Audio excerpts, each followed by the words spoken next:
Ya, udah terlihat ya, Pak Wira? Ya, silakan. Ya, Assalamualaikum warahmatullahi wabarakatuh. Pertama, tentunya saya ucapkan terima kasih atas invitation-nya, Pak Wira maupun Mas Oktaf. Kebetulan juga hari ini senang banget bisa ketemu dengan teman-teman lama dari narasumber sebelumnya. Ada Mas Lintang. Mas Lintang itu teman S2 saya di Fasilkom UI. Kemudian juga sudah lama nggak bertemu dengan beliau, mungkin sekitar 2 atau 3 tahun. Dan juga ada Mas Budiarto, ini narasumber sebelumnya, itu juga teman saya di S1 Fasilkom UI. Kalau dengan Mas Budiarto lebih lama lagi nggak ketemunya, mungkin sekitar 10 tahun ya. Tiba-tiba ketemu di sini. Soalnya dia lagi di ujung, lagi di IoT ujung nih, belum sampai. Iya. Memang dari kuliah juga saya juga udah tahu bahwa Mas Budiarto ini fokusnya di IoT dan nggak kaget sih mendengar pemaparan beliau, ini luar biasa. Oke, mungkin saya langsung aja masuk ke sesi pembahasan kali ini yang diberi tema oleh panitia adalah How to Get Funding for Your Startup. Mudah-mudahan sih penjelasannya nggak terlalu lama ya, biar nanti kita perbanyak di sesi diskusinya. Oke, sekilas tentang saya Agung Wibowo, merupakan co-founder dan juga CEO dari Fundex.id, adalah sebuah platform securities crowdfunding yang secara regulasi itu baru di Indonesia, baru diregulate tahun lalu, bulan November 2020, dan saat ini mungkin SCF ini kalau bisa dikatakan merupakan pembaharuan dari regulasi sebelumnya, yaitu ECF, Equity Crowdfunding, di bawah payung hukum POJK 37. Nah, sekarang diperbaharui payung hukumnya melalui POJK 57. Nanti tentang Fundex mungkin saya akan sisakan pembahasannya di bagian akhir, Pak ya, kalau waktunya masih ada.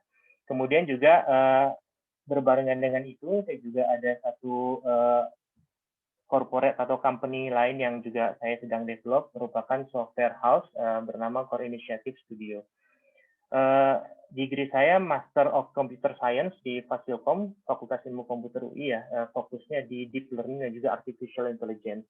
Mungkin kalau ada yang tertarik buat kolaborasi menulis paper ya, saya juga mungkin bisa ikutan ya.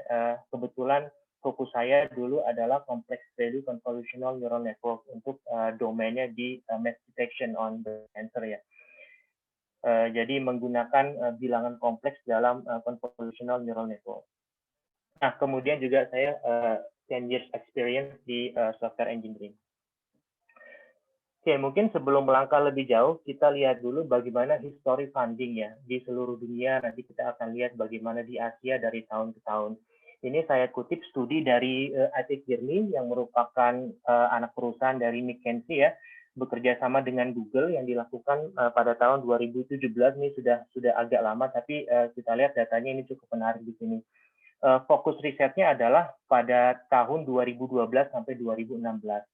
Di sini kita lihat bagian merah merupakan Asia, kemudian bagian biru muda merupakan benua Amerika atau Amerika Utara ya.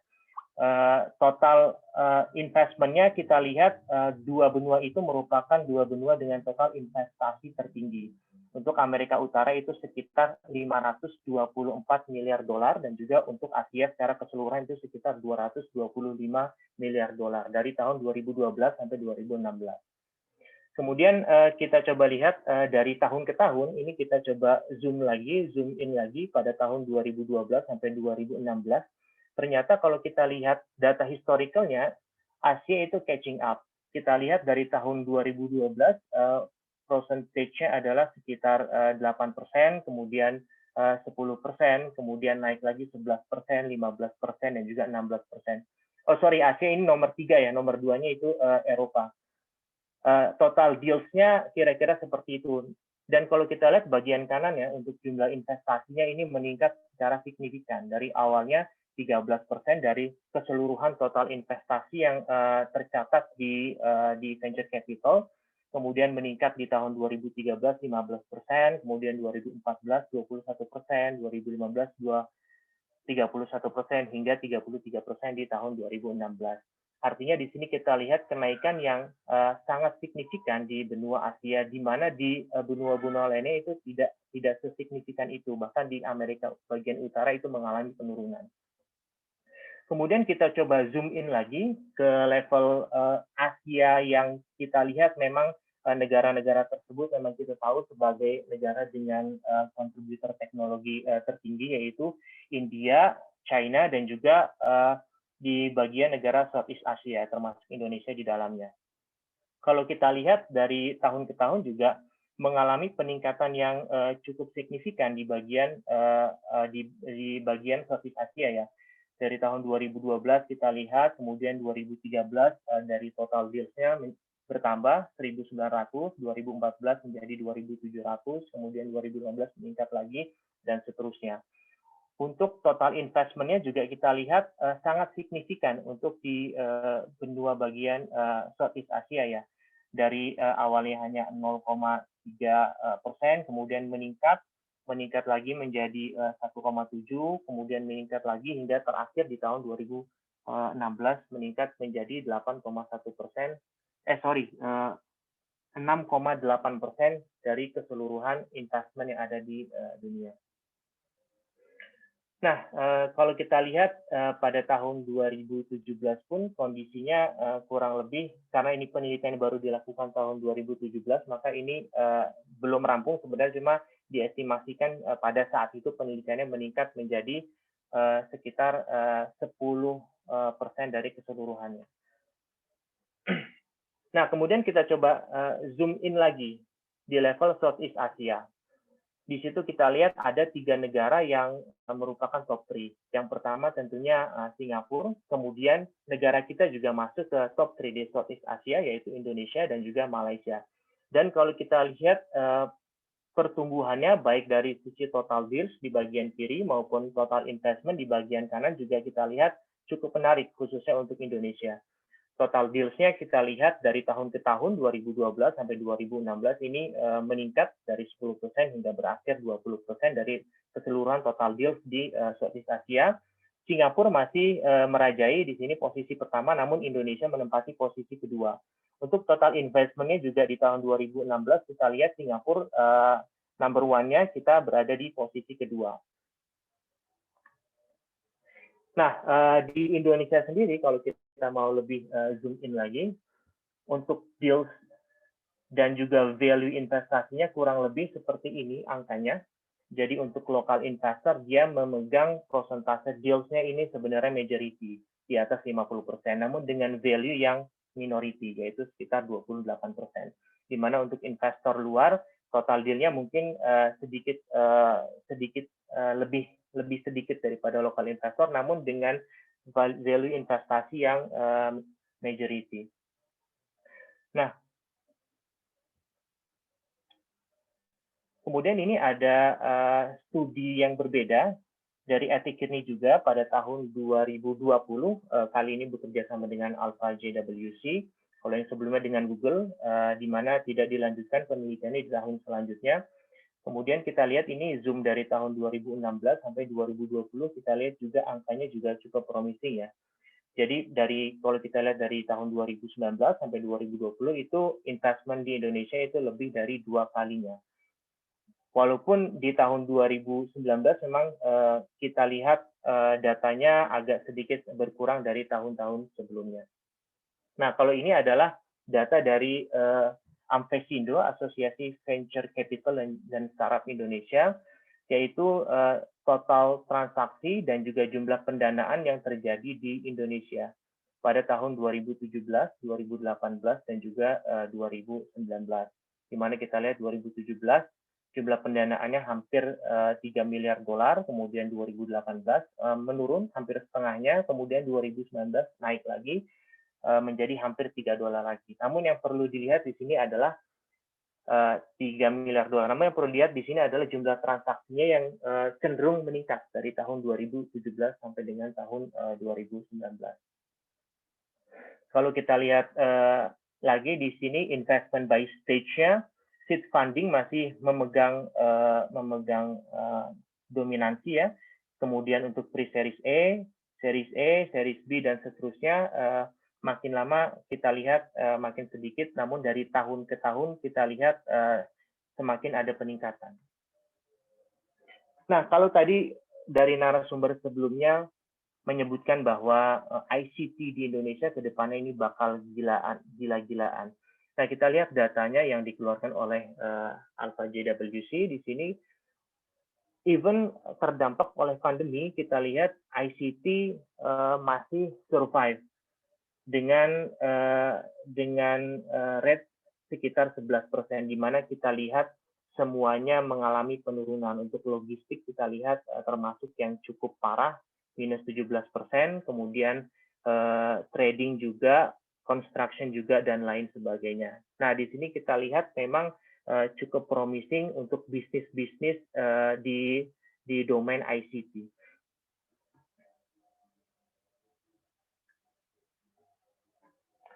Nah, ini juga masih riset dari Amtesindo ya, klasifikasi startup-startup di Indonesia berdasarkan stage-nya. Kita lihat di situ ada domainnya, e-tailing, kemudian e-B2B, fashion, dan lain sebagainya. Dan ternyata kalau kita classified by stage, di sini masih ada kolom-kolom kosong, yang artinya masih ada room to grow. Untuk e-tailing, yaitu retail dengan menggunakan enabler digital teknologi, kita lihat memang sudah pemainnya sudah sangat besar di sana. Kita juga sudah sama-sama mengenal nama-namanya. Ada Bukalapak, kemudian Tokopedia, Shopee, dan lain sebagainya. Namun ternyata masih ada sektor-sektor lain yang disebutkan di sini ada cukup banyak ruang untuk berkembang, yaitu di sektor e-B2B, untuk digitalisasi UMKM, kemudian juga e-commerce. E-commerce merupakan social commerce ya, commerce dengan menggunakan memanfaatkan social experience dengan menggunakan sosial media.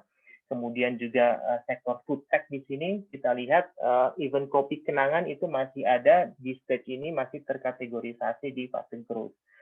Kemudian kita lihat sektor-sektor bawahnya ini e-health, edutech, logistik, dan lain sebagainya, ini masih merupakan sektor yang berkembang. Artinya kalau kita melakukan positioning, tentunya kita harus melihat map ini. Kalau kita ingin memulai bisnis, tentunya ideation kita harus diarahkan ke sektor-sektor yang memang bahasanya itu masih blue ocean ya, seperti itu. Nah, kenapa Indonesia? Kita lihat dari data di sini bahwa memang terjadi perkembangan yang cukup signifikan di Indonesia dari tahun 2016 sampai tahun 2021, di mana GDP per kapita kita meningkat, kemudian kelas menengah dan juga atas kita juga meningkat, bangkit population kita meningkat, penetrasi smartphone juga meningkat, kemudian juga online shopper base-nya meningkat, dan juga higher educated base-nya juga meningkat. Oke, mungkin itu sekedar pengantar di awal sebelum saya masuk ke bahasan utamanya. Kemudian timbul pertanyaan, apa itu startup company? Tentunya di sini kata startup itu sudah bukan merupakan kata yang asing lagi ya. Semua orang sudah banyak membicarakan startup. Bahkan sekarang juga ada drama Korea yang membahas tentang startup seperti itu. Namun kalau kita lihat juga definisi startup bagi masing-masing orang itu cukup berbeda-beda. Ada yang mengatakan startup itu hanyalah perusahaan yang baru dibuat, jadi setiap perusahaan ataupun setiap usaha yang baru dibuat bisa dikatakan startup. Kalau saya besok mungkin membuat toko baju, kemudian saya sewa tempat, bisa dikatakan startup. Ada yang berpendapat seperti itu. Ada juga yang berpendapat bahwa startup itu harus memiliki unsur growth, dan kalau bisa growth-nya itu bersifat eksponensial. Oleh karena itu, perusahaan-perusahaan yang tidak memiliki capability untuk growth tersebut, maka tidak bisa dikategorikan sebagai startup. Contohnya, misalkan tadi saya membuat perusahaan baju toko fisik. Apakah bisa growth? Bisa, tapi growth-nya itu linear. Artinya kalau saya ingin memperbanyak toko baju saya, maka saya harus membuat representasi toko di tempat lain, misalkan di kota lain. artinya akan ada capex baru, akan muncul modal baru, sehingga growth yang ada itu selaras dengan expenses yang mungkin akan dikeluarkan, sehingga kita tidak bisa mengatakan growth-nya itu memiliki capability untuk eksponensial, namun hanya linear saja. Ada yang berpendapat seperti itu. Ada yang juga berpendapat startup itu adalah perusahaan yang harus ada unsur teknologinya. Kalau tidak ada unsur teknologi ya tidak bisa dikatakan startup. Artinya kalau saya tadi hanya membuat toko baju retail biasa dengan toko fisik ya itu bukan startup. Kecuali kalau mungkin saya membuat toko commerce-nya atau e-commerce-nya kemudian saya jual secara online. Nah itu boleh dikatakan startup. Nah tentunya definisi orang berbeda-beda dan saya di sini tidak ingin membenarkan dan juga menyalahkan dari masing-masing definisi itu, tapi di sini kita coba ambil definisi dari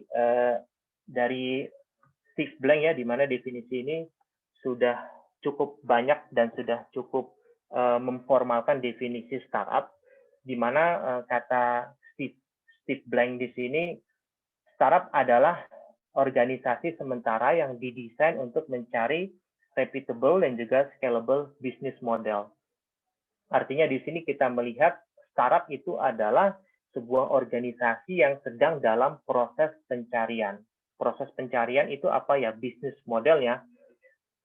Sehingga kalau bisnis modelnya belum jelas, ya tentunya belum ada revenue yang jelas. Belum ada produk yang mungkin produk jelas yang bisa dipasarkan. Contohnya, ketika saya ingin menjual pakaian, bisa dikatakan ya bisnis model tersebut ya sudah cukup jelas bahwa bisnis model tersebut saya menjual pakaian kemudian saya mendapat keuntungan. Namun dalam definisi Steve Blank di sini bahwa startup tersebut bisnis modelnya itu masih dalam proses pencarian. Kenapa bisa seperti itu? Oke, sebentar.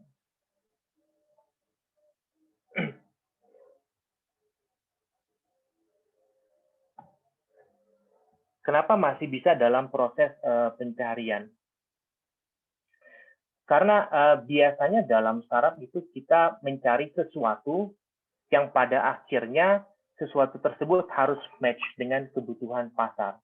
Atau terminologinya kita sebut dengan product market fit. Di mana tugas dari founder startup adalah mencari product market fit tersebut. Artinya menemukan produk yang bisa fit dengan kebutuhan pasar. Nah, ini mungkin kebanyakan kesalahan founders dari awal adalah dia tidak mengetahui tugas utamanya, sehingga yang dia lakukan adalah dia hanya berkreasi untuk menciptakan produk berdasarkan hipotesisnya dia. Sehingga dia tidak mengetahui, bahkan dia juga tidak ingin tahu, tidak juga melakukan proses validasi ataupun riset, apakah produk tersebut itu benar-benar dibutuhkan oleh pasar.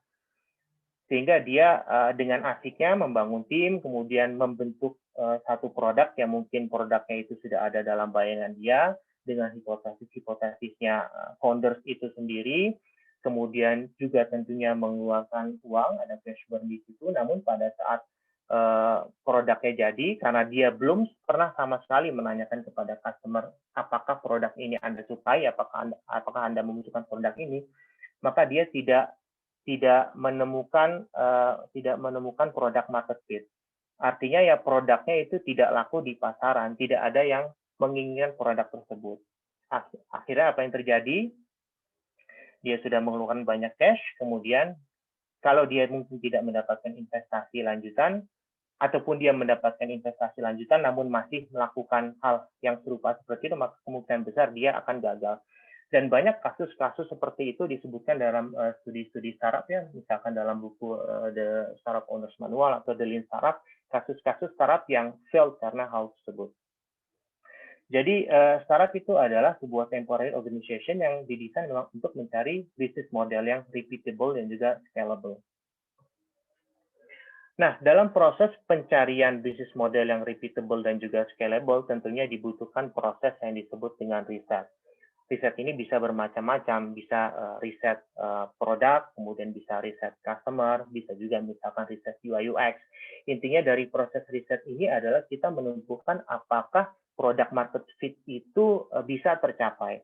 Apakah produk yang sedang kita bentuk ini akan diterima oleh pasaran. Nah, dalam proses riset ini sebenarnya kita tidak membutuhkan produk yang sudah harus jadi. disebutkan bahkan kita tidak harus sama sekali membuat produk yang terlihat bagus.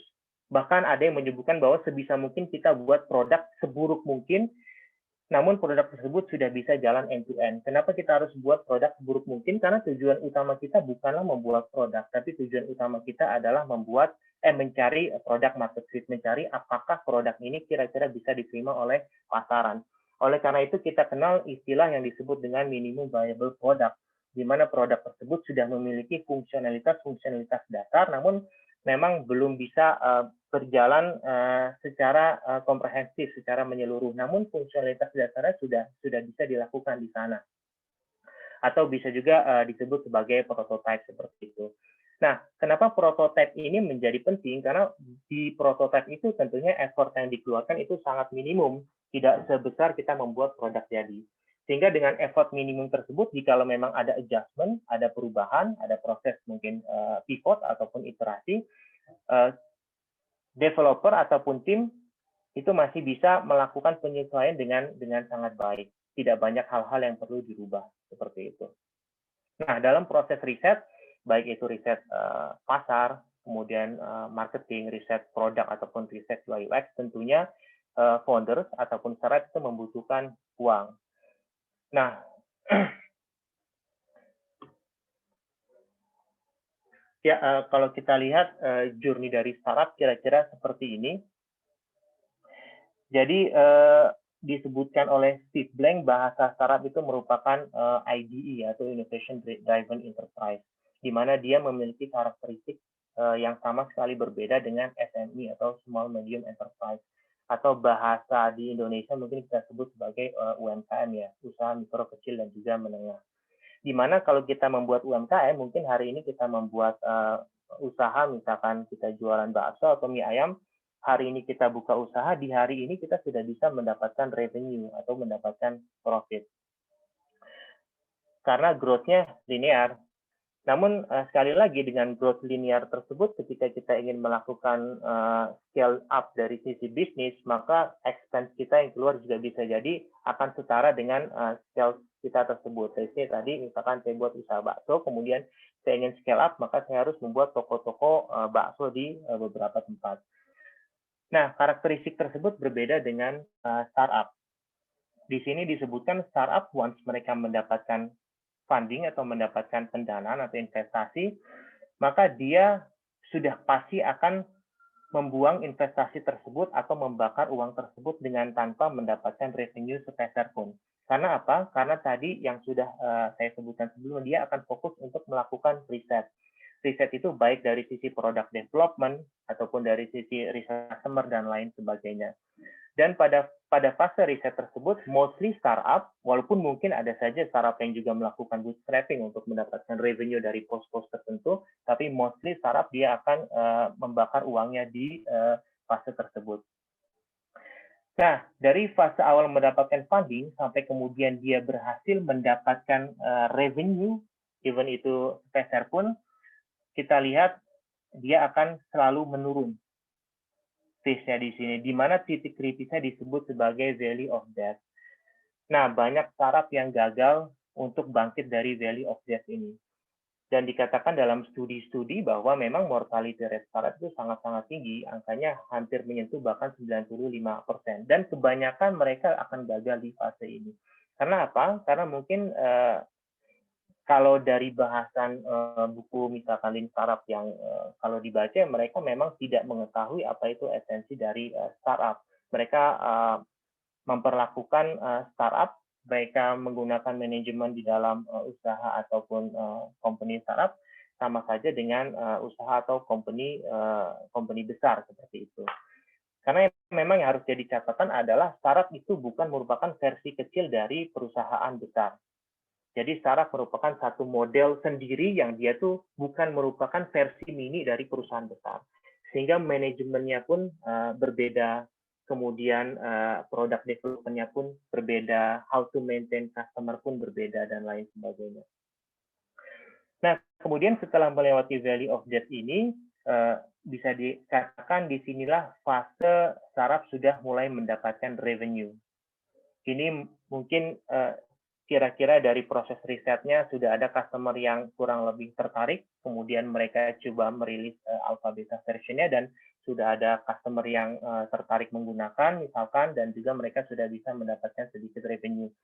Nah, dari situ mereka sudah bisa melihat pattern bahwa ada kemungkinan produk market fit di sana. Kemudian mereka terus kejar proses development-nya untuk menuju produk market fit tersebut. Di sini baru mereka gencar melakukan proses product development. Hingga pada akhirnya di sini di break even ini yang disebut sebagai product market fit, mungkin seperti itu, di mana revenue yang didapat itu sudah kira-kira setimpal dengan cash yang dibakar. Nah, dari sini baru dimulai institutional investor baru akan mulai melirik dia. Nah, sedangkan di fase sebelumnya, mostly institutional investor itu tidak tertarik, walaupun ada beberapa venture capital yang sudah mulai melirik di seed investment ya, seperti misalkan Accenture dan lain sebagainya. Cuma mostly di sini kita berharapkan atau para founders ini berharap investment dari angel investor.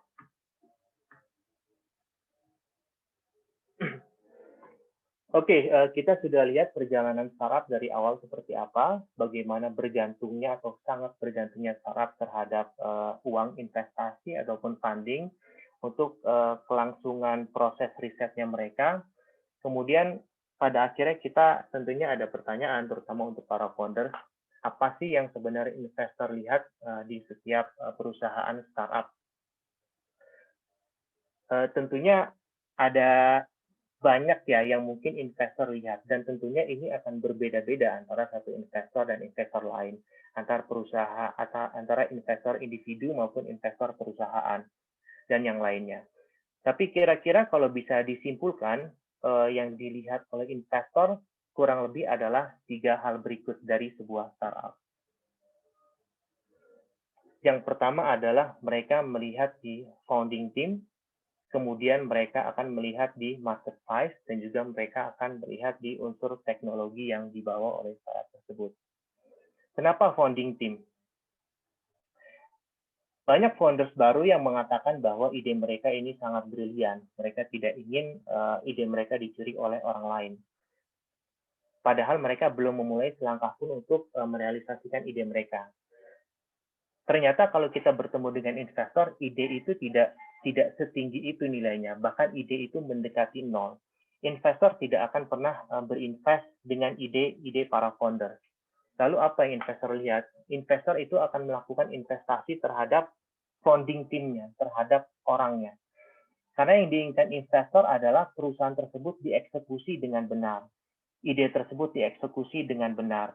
Dan untuk mengeksekusi ide tersebut dibutuhkan orang yang memang memiliki capability, orang yang memang dapat melakukan adjustment terhadap situasi se-ekstrim apapun, orang yang mungkin bisa berimprovisasi sedemikian rupa dan lain sebagainya. Oleh karena itu, investor tidak pernah melihat ide sebrilian apapun ide tersebut. Bahkan kita lihat startup-startup besar yang mungkin berawal dari ide yang sangat sepele, namun karena founding team-nya bagus, kemudian eksekusinya juga bagus, maka investor tertarik untuk invest di perusahaan tersebut. Let's say kayak kita lihat semisal Gojek, kita tahu awalnya Gojek itu tidak seperti ini, awalnya hanya seperti call center biasa, di mana call center tersebut bekerja sama dengan Gojek, dengan ojek-ojek pangkalan. Sebelumnya sudah ada teknologi call center menggunakan telepon umum begitu atau telepon dial up, itu sudah ada call center misalkan untuk taksi dan lain sebagainya. Cuma ini memang ditujukan untuk ojek. Namun tentunya investor tidak melihat ke ide, karena idenya kita lihat sangat biasa sekali. Namun investor melihat siapa founding team-nya, siapa Nadiem Makarim, kemudian siapa juga founding team yang lain. Itu yang investor lihat. Dan tentunya proyeksi mereka ke depan seperti apa, visi mereka ke depan seperti apa. Ada beberapa startup yang saya temukan misalkan memiliki ide yang sangat sepele, namun mereka mengeksekusi dengan sangat bagus. Misalkan kalau Bapak Ibu di sini tahu startup baru namanya Saakun.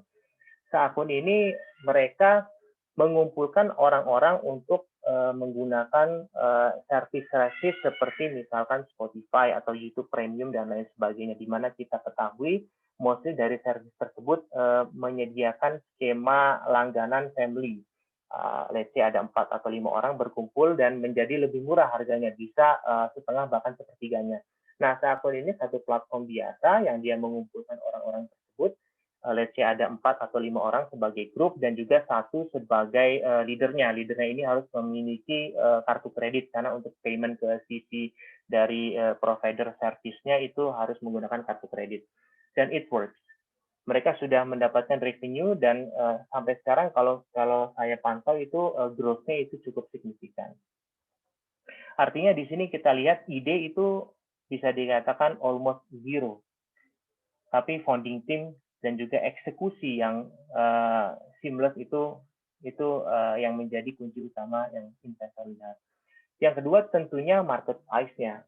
Semenarik apapun ide bisnisnya, sebagus apapun eksekusinya, kalau kita lihat market size-nya itu hanya segitu-gitu aja, investor mungkin tidak akan tertarik. Seperti misalkan saya juga ada kenalan founder startup yang dari sisi founding team saya rasa sudah cukup oke, kemudian eksekusi mereka juga sudah cukup bagus, mereka sudah gain revenue mungkin sekitar di angka 3 sampai 4 M per tahun, namun dan juga sudah positif, namun pada saat mereka mendekati venture capital sudah sekitar 27 venture capital terakhir saya berdiskusi mostly ditolak dan mostly alasannya hanya karena market size-nya. Jadi startupnya merupakan startup yang mempersiapkan orang-orang untuk menuju education di level selanjutnya, terutama di luar negeri. Misalkan saya ingin kuliah di luar negeri, maka saya bisa ke platform tersebut, saya tidak sebutkan namanya, kemudian saya mendapatkan konsultansi yang sesuai dengan yang saya inginkan. Misalkan saya ingin menuju ke Harvard misalkan, maka saya akan diberikan channel profesor di sana, bagaimana cara menulis surat, bagaimana mempersiapkan story yang baik, bagaimana melakukan email terhadap profesor, bagaimana sampai ke IELTS dan juga GRE-nya semua dibantu di sana. Sudah positif, sudah profit, tapi belum mendapatkan funding dan mostly alasannya karena market size. Karena venture capital merasa market size dari orang-orang yang ingin kuliah di luar negeri khususnya tidak begitu besar. Ada, tapi tidak begitu besar. Mungkin levelnya hanya di sekitar angka 1 juta atau bahkan lebih kecil dari itu. Oke, kemudian yang investor lihat adalah unsur ketiga adalah teknologi. Kenapa teknologi? Karena yang diinginkan oleh investor itu apa sih? Yang diinginkan oleh investor adalah growth. Dan kalau bisa growth perusahaan tersebut bersifat eksponensial.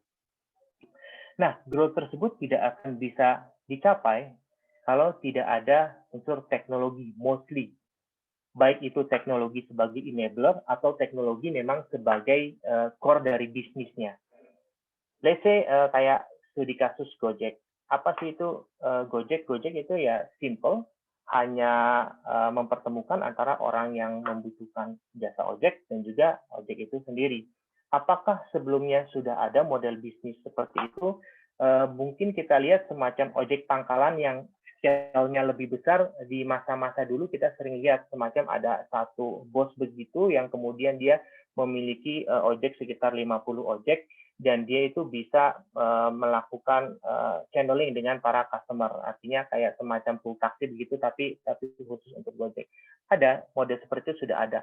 Namun kenapa Gojek bisa scale up sedemikian rupa? Karena tentunya unsur teknologi. Dengan unsur teknologi sebagai enabler, Gojek bisa menyentuh tidak hanya pasar di Jakarta, tapi juga pasar-pasar di luar Jakarta, even itu sampai ke Papua sana.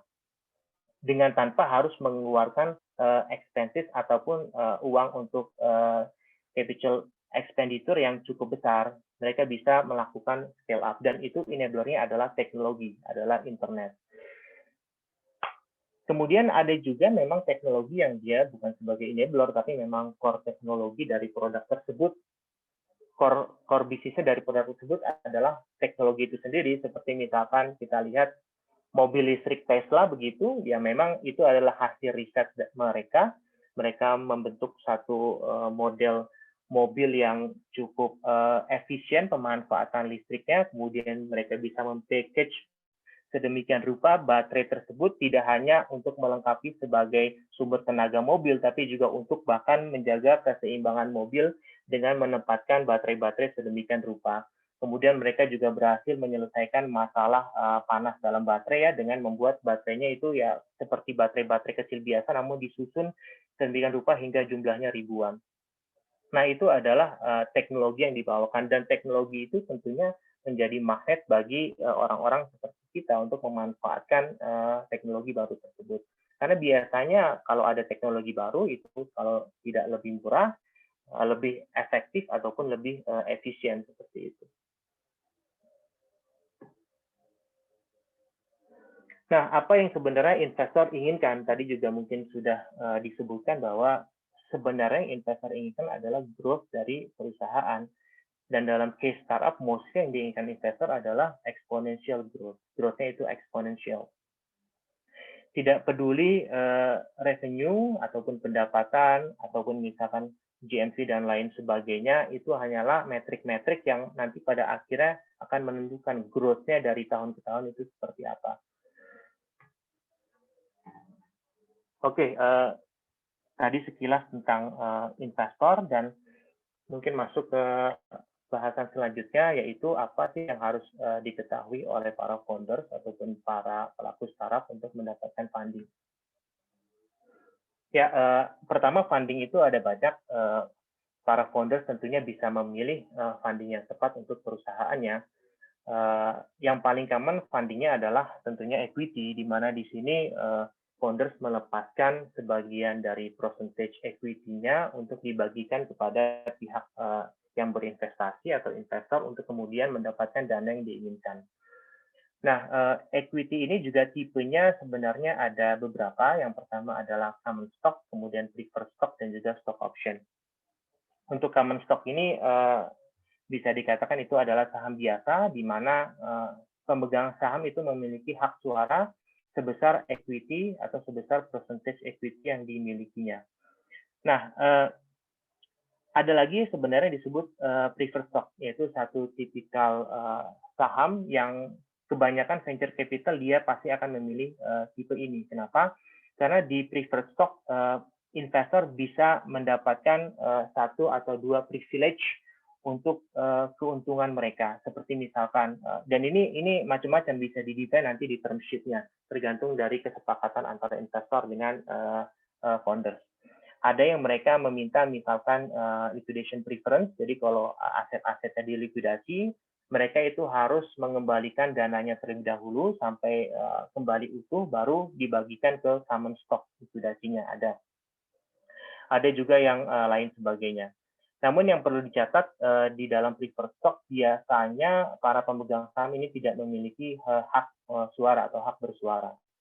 Kemudian yang ketiga adalah stock option, ini juga sudah lumayan lazim digunakan, di mana ini biasanya akan ditawarkan oleh perusahaan terhadap pegawainya. Nanti mungkin bisa dijelaskan di bagian selanjutnya.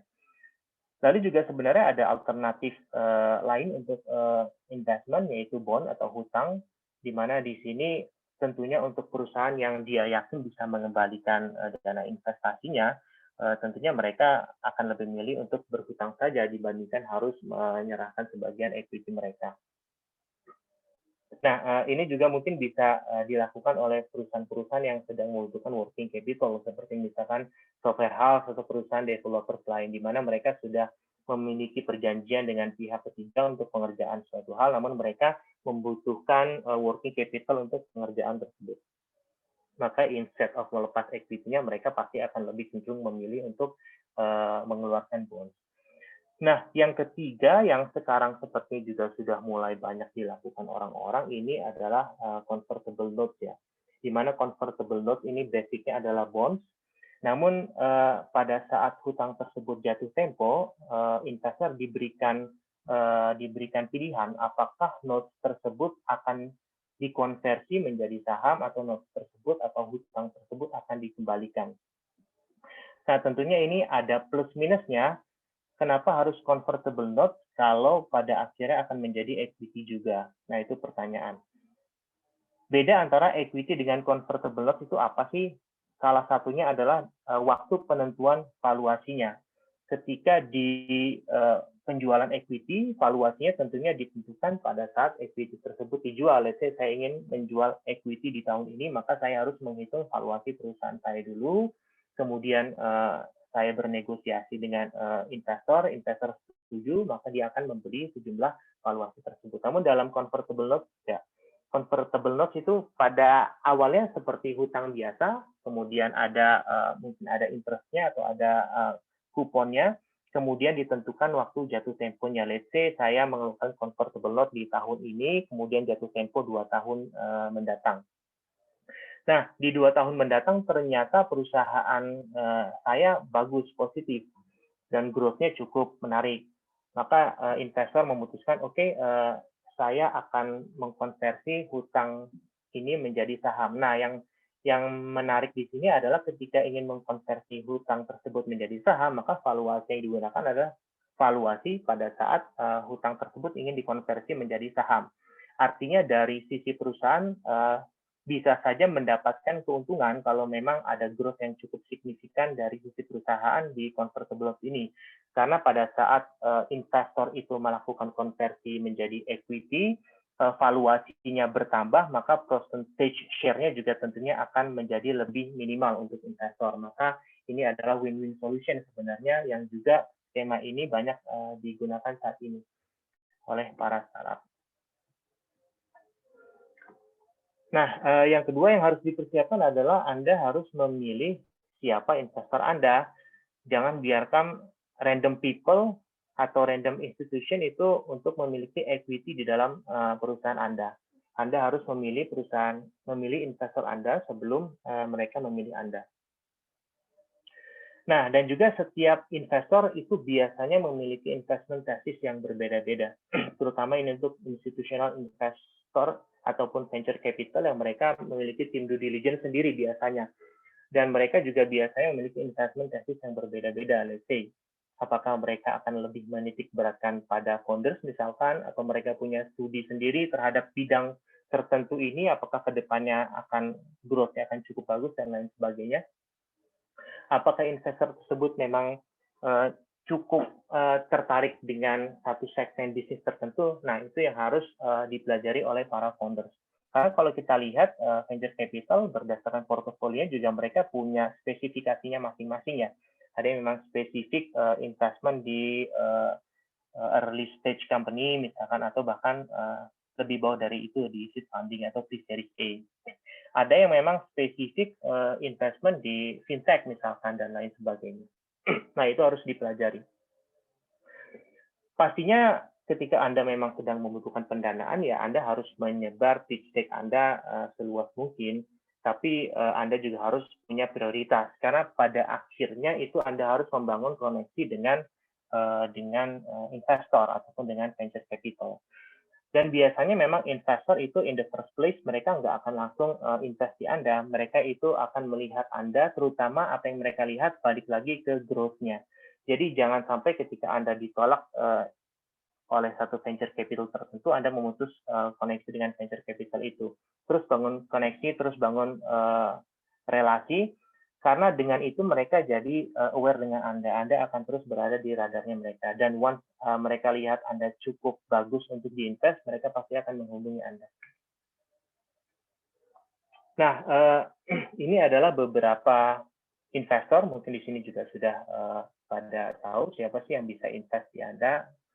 Pertama itu adalah angel investor tentunya. Ketika Anda masih dalam tahap ideation, bahkan nggak akan ada satu venture capital pun yang tertarik dengan ide Anda. Oleh karena itu, Anda harus menemukan orang yang tepat untuk mendanai bisnis Anda from the beginning, dari ide. Siapa itu? Ada yang mengatakan 3F. Apa 3F? Yang pertama adalah family, jika para founders berhasil meyakinkan keluarganya, atau kalau tidak berhasil, friends. Kalau para founders bisa berhasil meyakinkan ataupun menarik simpati temannya, atau kalau yang ketiga dikatakan bahasanya adalah F, yang ketiga full, yaitu orang yang mungkin bisa Anda kibul-kibuli dalam tanda kutip ya Anda prospek begitu dengan ide-ide Anda yang mungkin terkesan tidak rasional. Nah, kemudian ketika memang perusahaan sudah cukup growth, mostly sudah mencapai misalkan pre-series atau series A, tentunya institutional investor itu akan melirik Anda, yaitu dari venture capital. Venture capital itu apa? Sebenarnya salah satu bentuk dari private equity, tapi khusus investasi di dunia startup. Di mana untuk model private equity yang lebih konservatif, mereka biasanya lebih melihat fundamental dari bisnis. Sedangkan beda dengan investasi di startup, mostly tidak akan melihat fundamental, tapi yang dilihat adalah prospek tadi, market size, dan lain sebagainya. Nah, kemudian siapa lagi yang mungkin akan investasi di perusahaan Anda, yaitu bisa saja inkubator akselerator. Ada beberapa inkubator akselerator yang memberikan investasi kepada perusahaan startup. Walaupun tidak melulu investasi yang diberikan itu adalah uang. Bisa mungkin investasinya adalah dalam bentuk memprovide strategic investor, bisa jadi misalkan memberikan tempat atau office gratis selama 3 tahun, bisa, dan lain sebagainya. Ataupun memberikan bimbingan, bisa juga, ataupun membantu mendevelop produk, itu bisa juga. Kemudian yang bisa juga melakukan investasi di startup itu adalah pegawai startup itu sendiri, di mana ini sekarang juga sudah mulai masif dilakukan oleh para startup ya, yaitu startup mengeluarkan ESOP atau Employee Stock Option Program, di mana ini juga saya rasa memiliki win-win solution baik dari sisi startup maupun dari sisi employee. Dan beberapa startup-startup besar atau perusahaan-perusahaan yang mungkin sudah tidak dikatakan startup lagi ya, itu menerbitkan ini di fase-fase awal mereka, seperti misalkan Facebook, setahu saya juga mereka mengeluarkan ESOP, Google juga mengeluarkan ESOP, dan lain sebagainya. Di sisi perusahaan, ESOP ini menjadi menguntungkan. Kenapa? Karena pada saat kita mengeluarkan ESOP kepada pegawai, maka pegawai tersebut akan memiliki ikatan dengan perusahaan, at least selama vesting period. Jadi pada saat mengeluarkan ESOP itu ada fase atau ada masa yang disebut vesting period, biasanya 3-5 tahun, di mana pada saat vesting period tersebut tidak semua ESOP itu bisa langsung dicairkan dan dikonversi menjadi equity. Namun pegawai harus menunggu terlebih dahulu. Nah, dari sisi perusahaan, terutama kalau yang mereka adakan perjanjian ESOP merupakan key employee, ini tentunya menjadi sangat menguntungkan karena mereka bisa make-sure pegawai tersebut atau bahkan key employee tersebut akan tetap stay di perusahaan mereka sampai pada jangka waktu yang ditentukan, vesting period tersebut. Dari sisi pegawai juga ini akan menjadi semangat sendiri. Kenapa? Karena ESOP ini berbeda dengan cash ya. Kalau cash kita berikan, ya mungkin di sana nilainya setahun, 2 tahun, 3 tahun mendatang akan sama saja atau bahkan cenderung mengalami inflasi. Namun kalau ESOP, ketika kita bekerja dengan bagus, ini yang mungkin akan menjadi paradigma dari sisi pegawai ya. Ketika kita bekerja dengan bagus, maka valuasi perusahaan ini akan meningkat 2 tahun, 3 tahun mendatang, maka tentunya ini akan berdampak juga pada kita. Dan ketika perusahaan itu meningkat, valuasinya itu bukan hanya meningkat 20%, 30%, tapi bisa mungkin meningkat 3 kali, 4 kali. Dan tentu ini menjadi hal yang menarik bagi employee. Oleh karena itu, ESOP juga sebenarnya merupakan win-win solution juga untuk perusahaan dan juga pegawai. Kemudian, siapa lagi yang bisa invest di perusahaan Anda? Ya, ada juga beberapa kompetisi yang menjanjikan investasi ketika Anda memenangkan kompetisi tersebut. Seperti misalkan di UI ada namanya UI Works Accelerator, di mana para pemenang UI Works Accelerator itu akan mendapatkan investment dari PT yang namanya PT UI Corpora atau UI Ventura. Nah, ada juga model-model seperti itu, jadi selalu saja buka peluang kalau memang Anda rasa ini sesuai dengan tim Anda ataupun dengan startup Anda. Nah, kemudian yang ingin saya mention agak sedikit dalam yaitu equity atau securities crowdfunding, di mana ini merupakan tadi sudah saya sebutkan di awal, yaitu merupakan mekanisme baru dari pendanaan startup maupun UMKM ya, di mana ini peraturannya sebenarnya dari 2018 itu sudah ada namanya masih equity crowdfunding, namun diperluas lagi domainnya menjadi securities crowdfunding, di mana ini dikeluarkan baru pada tahun kemarin yaitu November 2021. sorry 2020. Nah, untuk crowdfunding sendiri sebenarnya ini sudah tidak asing lagi ya di telinga kita ya. Kita sering mendengar misalkan social crowdfunding, yaitu crowdfunding untuk tujuan sosial semacam kita bisa, atau ada debt crowdfunding, crowdfunding berbasis hutang atau pinjaman, atau bahasa yang lebih dikenal saat ini adalah peer-to-peer lending, seperti misalkan Investri, Amarta, iGrow, dan lain sebagainya.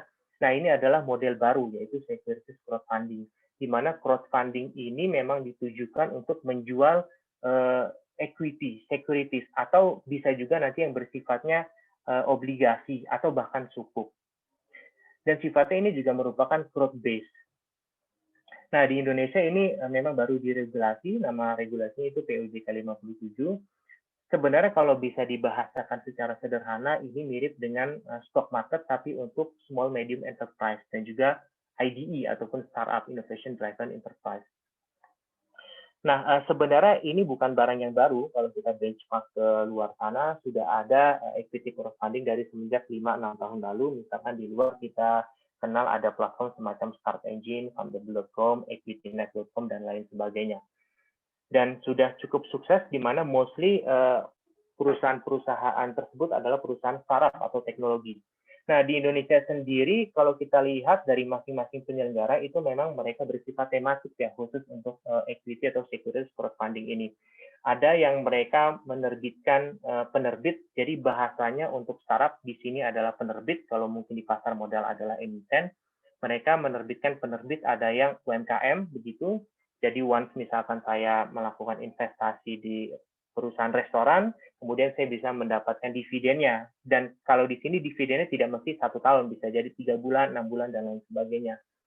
Ada juga yang misalkan di property management, mereka invest di sebuah perusahaan di mana perusahaan tersebut memiliki 1 atau 2 property management, misal kos-kosan.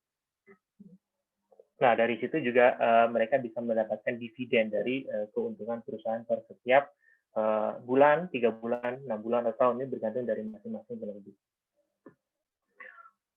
Oke, mungkin sedikit lebih detail tentang equity atau securities crowdfunding. Kira-kira seperti ini ekosistemnya. Jadi kalau kita lihat memang hampir menyerupai pasar modal, di mana di sini juga sudah terkoneksi dengan bank kasedian untuk penyimpanan efeknya dan juga KSE ya, Kasedian Sentral Efek Indonesia. Dan juga tentunya berada di bawah pemantauan OJK. Nah, di sini penyelenggara melakukan apa sih? Penyelenggara di sini melakukan proses yang disebut sebagai underwriting, di mana kalau di pasar modal itu dilakukan oleh satu underwriter sendiri atau satu sekuritas. Kemudian juga penyelenggara di sini menyediakan pasar sekundernya, nanti juga akan ada pasar sekunder di situ. Kemudian penyelenggara di sini juga yang bersama-sama dengan penerbit mendatangi KSE untuk menerbitkan efek. Gimana mungkin kalau di ekosistem pasar modal dilakukan oleh Badan Administrasi Efek. Artinya semua dikumpulkan jadi satu di penyelenggara. Kenapa demikian? Karena memang plafonnya kalau dibandingkan dengan pasar modal ini jauh-jauh sangat kecil ya. Maksimum hanya 10 miliar rupiah per tahun, dengan total itu lamanya itu maksimum 30 miliar rupiah. Artinya boleh beberapa kali, namun dalam setahun itu maksimum 10 miliar rupiah, dan paling maksimum selamanya itu adalah 30 miliar rupiah. Nah, sebenarnya di sini kalau kita lihat secara lebih besar lagi, OJK seperti ingin menggabungkan menjadi satu antara regulasi yang juga baru dikeluarkannya, yaitu tentang papan akselerasi dan papan pengembangan. Di mana kita tahu saat ini di bursa tidak hanya ada papan utama, tapi ada juga papan akselerasi dan juga papan pengembangan. Di mana ini juga tujuannya sebenarnya untuk menyasar startup. Ada beberapa startup yang sudah berhasil masuk ke papan akselerasi, seperti misalkan Cashless yang dulu didanai oleh Mandiri Capital. Mereka melakukan raising fund, kalau tidak salah hampir sebanyak 80 miliar rupiah begitu ya. Jadi memang tujuannya dari ekosistem ini adalah SDN untuk dikombinasikan dengan papan akselerasi dan juga ke papan pengembangan seperti itu. Oke, lanjut mengenai apa yang harus dipersiapkan untuk mendapatkan funding, tentunya adalah prepare your pitch deck. Nah, kita kenal dengan istilah elevator pitch. Paradigmanya adalah kita harus bisa meyakinkan investor di dalam elevator atau di dalam lift. Seperti kita tahu, ya lift itu hanya singkat sekali waktunya. Jadi sebisa mungkin, sesingkat mungkin, para founders itu harus bisa meyakinkan investor. Kenapa harus seperti itu? Karena kalau kita lihat di venture capital, mereka itu biasanya per tahun itu menangani sangat-sangat banyak portofolio startup. Bahkan mungkin ada venture capital yang setiap tahun itu melakukan skimming terhadap 1.000 startup. Nah, kalau kita lihat 1.000 startup setahun ya mungkin seharinya berapa tuh?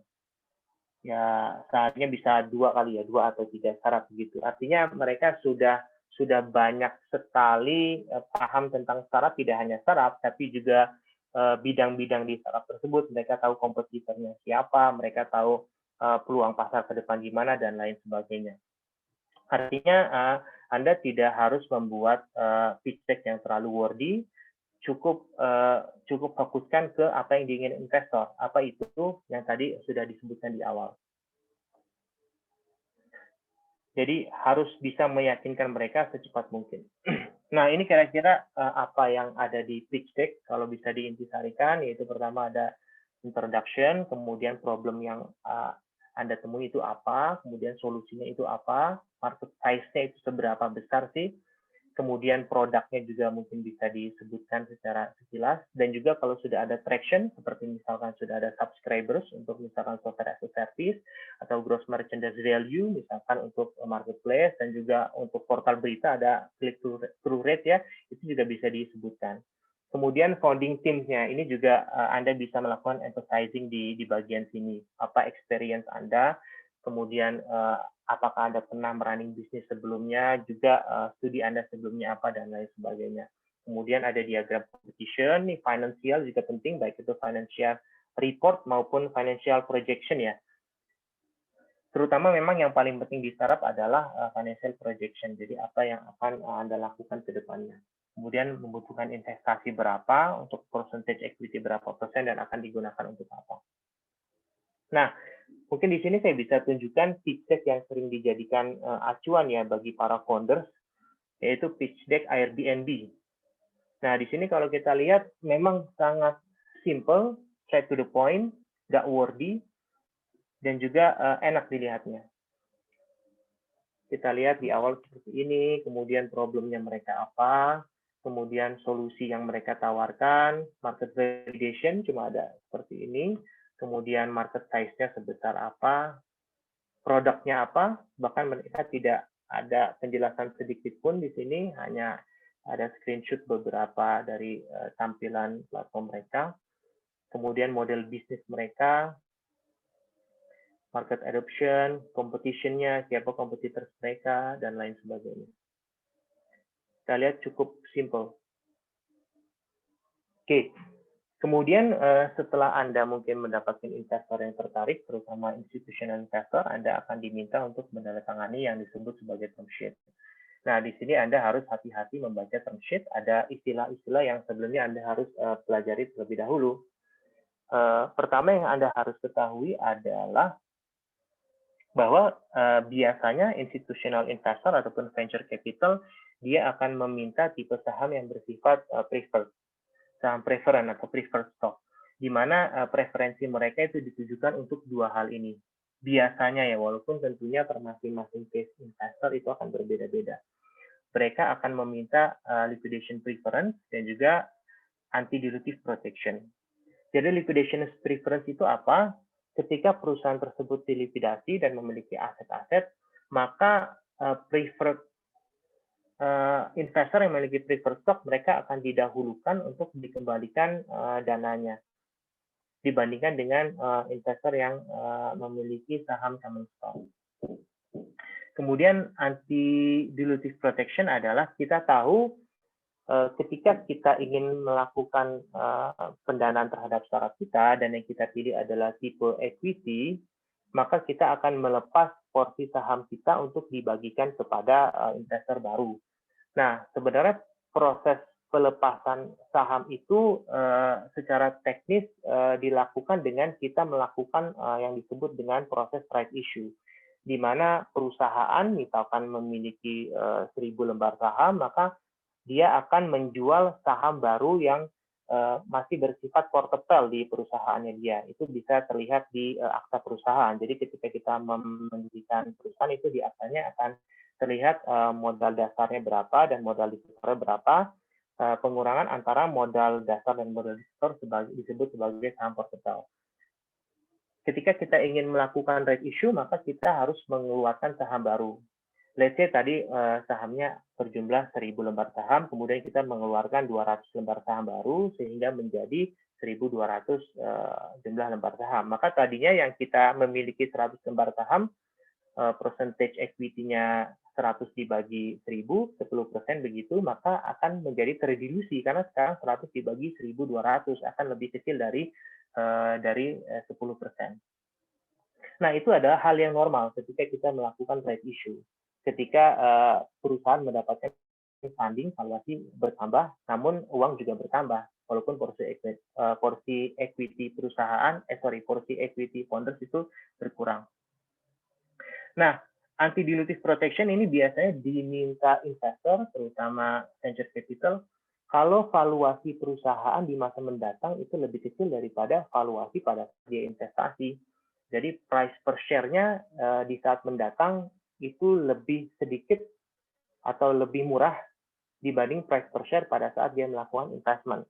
Nah, tentunya kalau hal seperti itu terjadi, maka perusahaan, apalagi perusahaan startup, itu tidak memiliki growth atau bahkan tidak growth sama sekali, bahkan cenderung growth-nya berkurang ataupun ya minus seperti itu. Nah, ini tentunya hal yang tidak diinginkan oleh investor. Oleh karena itu, mereka meminta kalau memang hal itu terjadi, maka dia tidak ingin terdilusi. Bagaimana caranya? Yaitu saham dari founders dibagikan sebagian sehingga menutupi sedemikian rupa sehingga saham investor itu tetap pada porsi percentage yang sebelumnya. Nah, kemudian juga ada voting rights. Ini voting rights itu hak suara, hak ketika memang ada RUPS, maka semua shareholders itu akan dikumpulkan dan juga dalam hal penentuan satu atau dua isu, maka akan dilakukan voting. Nah, voting rights itu dilakukan terhadap common stock, terhadap investor yang memiliki common stock sesuai dengan porsi percentage dari equity-nya. Artinya kalau saya memiliki 55% percentage equity, maka bisa dipastikan saya akan selalu memberi arahan di dalam proses voting atau RUPS. Oke, ini udah. Kayaknya udah terlalu panjang ya. Saya persingkat aja. Lumayan ekstensif ini, Pak Agung. ya, Boleh kita sorry, wrap up aja? Ya, nanti didiskusi kita coba. Yang terakhir ini ya know your valuation, tentunya jangan sampai kita membuat ilfil investor dengan kita menyampaikan valuasi yang terlalu tinggi ya. Tentunya investor akan melakukan negosiasi dengan kita tentunya. Tapi ketika memang dirasa kita tidak memiliki basic knowledge yang cukup untuk menghitung valuasi dan juga valuasi terlalu tinggi, saya rasa investor itu akan langsung step down. Dan ada beberapa metode valuasi, ada yang sifatnya kualitatif yang biasa digunakan di stage awal, pre-seed dan juga seed, dan juga ada yang memang menggunakan data historical untuk kemudian dibuat proyeksinya. Ini metode scorecard, kemudian ada metode venture capital. Oke, saya rasa itu aja tentang Fundex. Mungkin tadi udah diungkap sekilas, jadi tidak usah saya sampaikan. Mohon maaf, saya nggak lihat waktu tadi, nggak lihat jam panjang jadinya. Mohon maaf Asik sekali ya. lagi. Kalau tapi alhamdulillah bermanfaat ini, kayaknya detail banget ininya. Road to get fund